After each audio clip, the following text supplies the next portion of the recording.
ചിലരയക്കുന്ന message നമ്മൾ ചില മെസ്സേജൊക്കെ ഇങ്ങനെ കാത്തിരിക്കാറുണ്ട്. ഏത് ടൈമിലാണ് നമ്മൾ അയക്കുന്ന മെസ്സേജ്, ഏത് ടൈമിലാണ് ഡബിൾ ടിക്ക് വീഴുന്നത്, അതേപോലെ തന്നെ അതൊരു ബ്ലൂ കളർ ആവുന്നത് എന്നൊക്കെ നമ്മൾ നോക്കിയിരിക്കാറുണ്ടല്ലേ. അതൊക്കെ നമ്മളെ മറക്കാതിരിക്കാൻ, അല്ലെങ്കിൽ നമ്മൾ ആളെ മറക്കാതിരിക്കുന്നുള്ളൊരു ഓർമ്മപ്പെടുത്തലാണ്.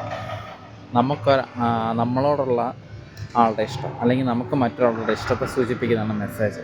നമ്മൾ അയക്കുന്ന മെസ്സേജ് അവൾ പ്രതീക്ഷിക്കുന്നുണ്ടെങ്കിലും അതില്ലെങ്കിൽ നമ്മളത് അയച്ചുകൊണ്ടിരിക്കും. പക്ഷെ നമ്മളൊരു പ്രതീക്ഷയോടെ നമ്മൾ അയക്കുന്നത്, നമുക്കത് റിട്ടേൺസ് ഒരു മെസ്സേജ് വരും എന്നുള്ള രീതിയിൽ അല്ലേ. അത് വരാതെ വരുമ്പോൾ നമ്മൾ അവിടുന്ന് ഓട്ടോമാറ്റിക്കലി പടിയിറങ്ങുന്ന ഒരു അവസ്ഥയാണ് ഉണ്ടാവുക.